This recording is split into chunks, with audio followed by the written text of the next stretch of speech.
el doctor en economía e investigador del CIAD, Luis Huesca Reynoso, que nos va a platicar sobre los indicadores de productividad laboral. Buenos días, ¿cómo está, doctor? Buenos días, Niria, y saludos a toda tu audiencia. No, bienvenido por acá, a cabina. Un tema muy interesante además, porque cuando hablamos de productividad, sentimos que es, o que la palabra nos dice que es como que cuando trabajamos tengamos más resultados o sea un trabajo más satisfactorio. ¿O qué entendemos por productividad? Así es, este es un concepto que se ha usado a lo largo del tiempo para entender si el trabajo está desempeñando sus labores de manera más correcta con las empresas, ¿no? Ok. Y es una manera también como indicador de poder observar si lo que recibe el trabajador es acorde a lo que le produce al empresario, a las empresas. Okay. Si la productividad sube, entonces hay capacidad de pagarle más al trabajador, ¿no? Y al revés, ¿no? Y viceversa. O sea, si la productividad es baja, las empresas pues lo que hacen es que bajan las remuneraciones o nada más no las aumentan, ¿no? Tal vez no las bajan, no las aumentan.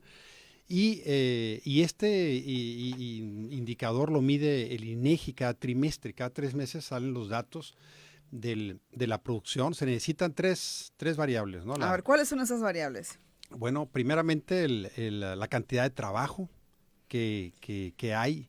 ¿Cómo se mide la cantidad de trabajo? ¿Por horas, por actividades? Bien, es buena tu pregunta. Se mide por horas laboradas, pero también por lo que está produciendo. Y esto se mide a través del valor agregado o generado en los sectores productivos. Ok. Entonces, esta es una variable, ¿no? Cantidad luego, ¿cuáles son las otras dos? La primera son la cantidad de trabajadores que están desarrollando las actividades en algunos sectores de la economía, ¿no? En empresas. Y la otra son las horas dedicadas a esas actividades. Y la tercera, que es la producción. Okay. Las unidades de producto, las mercancías, digamos, ¿no? Eso, entonces... todo esto se mide en un índice, y este índice nos lo ofrece el INEGI cada 3 meses, con un desfase de 6 meses, porque es la verdad una labor excelente, como digo siempre, de INEGI. Y supongo que es muy complejo, ¿no?, hacer esta medición.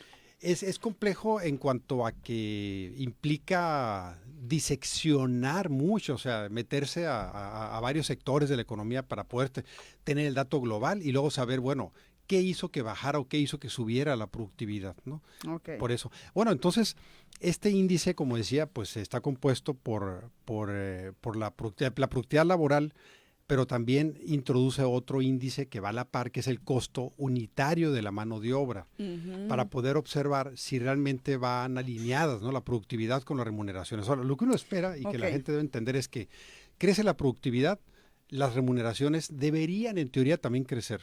Pero deberían significa que no necesariamente ocurre o no en todos los sectores. Claro que no. Cuando no ocurre es porque las empresas pues se apropiaron de mucha ganancia y no la bajaron en mayores salarios. Que eso es algo muy común en todo sistema capitalista, ¿no? La ganancia. Entonces, pues aquí hay datos precisamente para el primer trimestre de este año.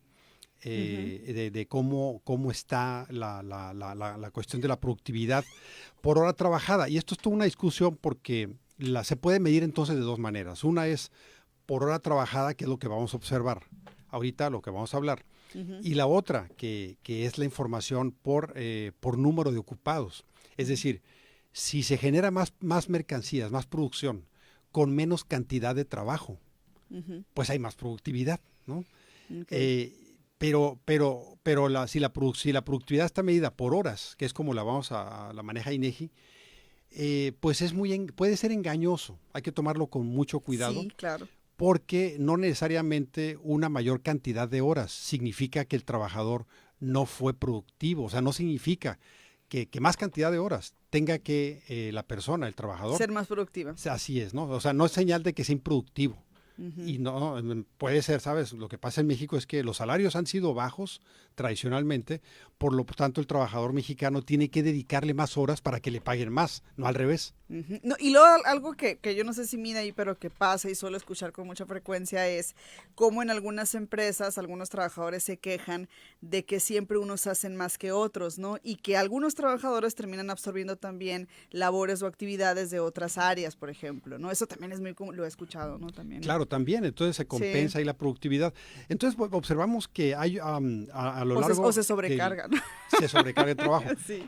Desde el 2005 se está Sí. calculando de forma muy bonita, muy continua, y observamos que ha ido variando, ¿no? Hubo una crisis en el 2009, en el 2021 estuvo el COVID, Sí. pero curiosamente el índice a nivel general mejoró mucho una vez pasado el COVID, se despegó y subió casi 10% la productividad en todo el periodo. Es como el dato más alto que se registró, y luego empezó a caer, curiosamente, después del COVID. O sea, hubo un repunte, luego empieza a caer, y ahorita el indicador cuando vale 100 es que permanece igual de como estaba en el año 2005.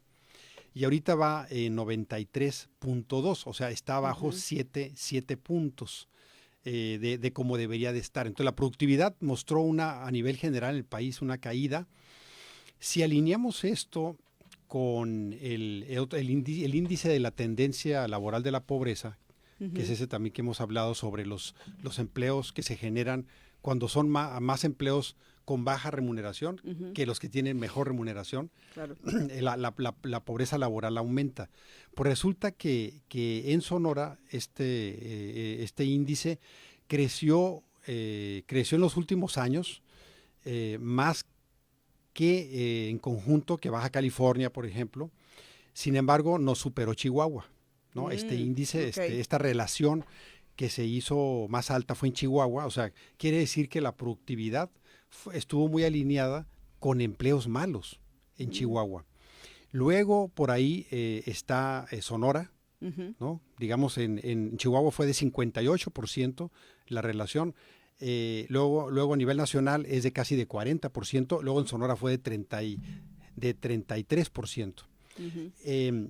En Baja California es menor, 22%. Okay. ¿Sonora siempre ha salido así o cómo ha estado variando los últimos años? La verdad es muy variado, y para eso okay. necesitaríamos observar rápido qué sucede con los sectores, ¿no? O sea, qué empresas son, cuáles. Y estas, por ejemplo, el índice de la productividad global nos marca bien curioso cómo las actividades primarias, o sea, esto es agricultura, ganadería, pesca, están repuntando en productividad, sin embargo, no las remuneraciones.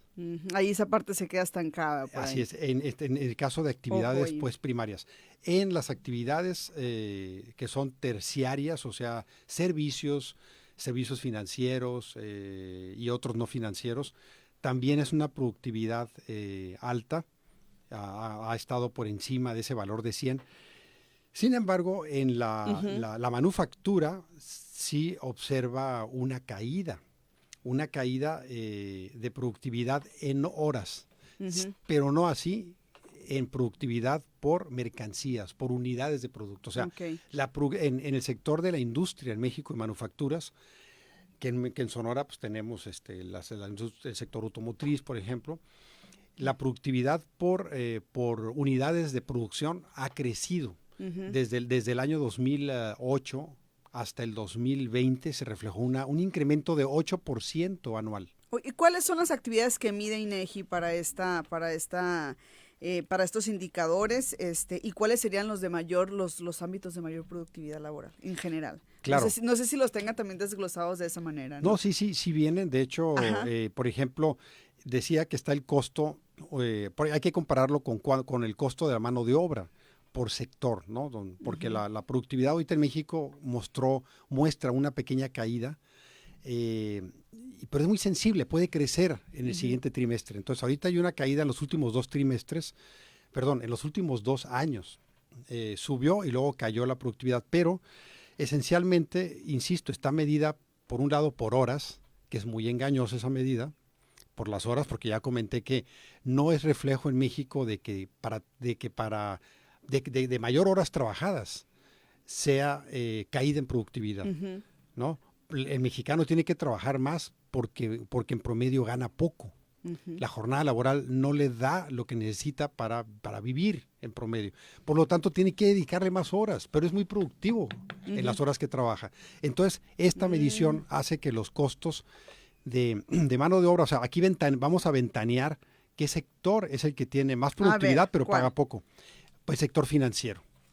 Más ¿Sí? productividad y pagan poco. Así es, actividades de servicios, sobre todo el sector financiero, que es el que tiene más margen de pagar más, pero paga menos, ¿no? O sea, Ándale. se pasan, ¿no? Se avivan, O pues, sea, ¿no? sí. Y luego el que está por el otro lado en mejor y está pagando mejor la remuneración y más productividad es las empresas constructoras. Ok, El la sector de la construcción. construcción, el comercio al por menor. Por ejemplo, el comerciante aquí que tenemos en Hermosillo, en el centro, ¿no? El comercio formal, también está teniendo productividad y tiene también un costo de mano de obra que va creciendo. O sea, no hay que tenerle miedo a que crezcan los costos unitarios por manos de obra. Eso es lo que es el mensaje que hay que transmitir Ujú. a los empresarios, ¿no? Ujú. No, hay algunos que la verdad sí les cuesta el seguro social. O sea, la mano de obra, el costo unitario no solamente es el salario.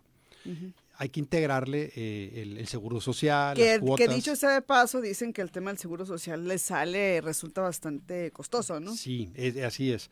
Pero aquí Pero lo interesante es que empresas que están ganando mucho, como los bancos, el sector financiero, los costos de mano de obra van a la baja. Pero pudiendo claro, pagar más, ¿no? pudiendo pagar más. Entonces, esa es la forma, digamos, para que la gente también lo entienda, creo, de Va, manera muy bien. sencilla. Muy Y un bien. último valor es, pues, Sí. nada más comentar que en el caso de la productividad laboral, y esta figura es la que no deja de sorprenderme, ¿no? De la estadística de cómo empresas como el sector financiero repuntó la productividad casi en 40%. 40%. 40%, sí. ¿De Entonces, dónde, de qué momento a qué otro? claro, de entre 2021 y 2022. Ok, Es es ese un brinco que da. 40%. Claro, y bueno, y le sigue el comercio al por menor. Ujú. Entonces tienen mucha productividad, pero los costos de mano de obra se pasaron, el sector financiero se pasó porque no pagó pudo haber pagado mejores sueldos, salarios, Y no lo y hizo. el comercio al por menor sí lo está haciendo. Ándale. Entonces resulta mejor, resulta como más a lo mejor resulta mejor, pues, ¿no? Incorporarse a ese ámbito, por así Claro, decirlo. claro, así es, ¿no? Estamos hablando de comercio formal, ¿no? Sí, comercio formal sobre todo, porque son los datos que están registrados Ahí en INEGI, en ¿no? INEGI. Hay una parte informal también por el lado de las horas Ujú. laboradas, pero el costo se mide también por el seguro social, Ah, ¿no? ok, La seguridad perfecto. social. Muy bien, pues un tema como siempre muy interesante y le agradecemos como siempre al doctor en economía e investigador Luis Huesca Reynoso por acompañarnos como cada jueves por acá en esta sección de economía y el día de hoy hablándonos sobre indicadores de productividad laboral. Muchas gracias, doctor, por habernos acompañado. Gracias, Niria, y pues que vaya bien toda la semana. Gracias, igualmente. Nos vemos el próximo jueves.